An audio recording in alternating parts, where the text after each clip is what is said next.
from Luke 19, verse 28.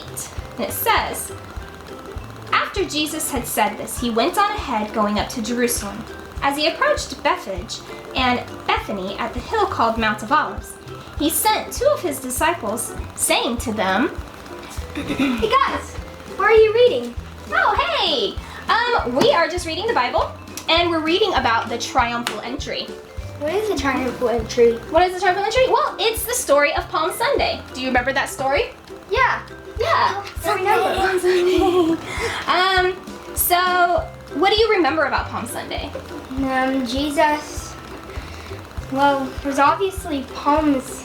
Palms? Yeah. And Jesus was riding And Jesus was riding on a donkey. a donkey. So let me go ahead and read the rest of this. And it says right here, Jesus told some of his disciples, "Go to the village ahead of you, and as you enter it, you will find a colt." A colt is like a young donkey. "Tied there, which no one has ever ridden. Untie it and bring it here. If anyone asks you, 'Why are you untying him?' tell them that the Lord needs it." Those who were sent ahead went and found just as he had told them. As they were untying the colt, its owners came up and said, "Hey, why are you untying the colt?" And they replied, "The Lord needs it." They brought it to Jesus, they threw their cloaks onto the colt, and they put Jesus on it. As he went along, people spread their cloaks on the road. When he came near the place where the road goes down to the Mount of Olives, a whole crowd of disciples began joyfully praising God aloud for all of the miracles that they had seen. And they said, "Blessed is the King who comes in the name of the Lord. Peace in heaven and glory in the highest." What is one of the words that y'all remember from that? Hosanna. Hosanna! But some of the Pharisees in the crowd did not like that very much. And they said to Jesus, "Teacher, you rebuke your disciples." Do you know what rebuke means? No. Basically to get on to them and say, "No, stop, don't do that." So they wanted Jesus to rebuke them. And this is what Jesus says, "I tell you, if they keep quiet, the stones will cry out." Wait. Isn't that amazing? What are those? What are these? Oh, this gives me a good idea. These are Pop Rocks. Have you ever had Pop Rocks before? I've known them, but I haven't tasted Haven't them. tasted them? Well, we need to give some a try, and you gotta tell me what they remind you of, okay? They remind me of those rocks, probably. Think they remind you of the rocks? Here, give me your hand. Some for you, and some for you. Try them. And what do you hear? The rocks are popping out. Let me hear it. Open your mouths. Yeah, the rocks are crying out. I'm gonna do some too. Whoa, they're so loud. That's amazing.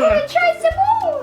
The rocks are crying out. So even Jesus says that even if he tried to get the people to be quiet, that even the earth would sing God's glory and his praises. Isn't that amazing? Really loud. Yeah. Hi, Chastity Kids, or as we like to call you, Kids for Jesus. I hope you enjoyed that video I made with my kiddos at home. Welcome to my home.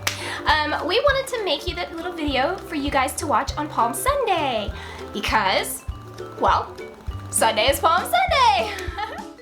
And this is a very special story. It was a story of when Jesus came into Jerusalem and he was fulfilling prophecy. And a lot of people didn't even realize that he was fulfilling prophecy that was prophesied years and years before. So what I want to read to you is the very ending of that story because I did not finish it after we did our pop rock thing. So after Jesus got done telling the Pharisees that even the rocks would cry out if he was to silence the people, he went on to do this. Jesus laid his eyes on Jerusalem and he began to weep. He was saddened. Why was he saddened? He knew that the people there did not know who he was or that his mission on earth was to save them from their sins. He knew that because they would not accept him, the city of Jerusalem would be conquered and destroyed.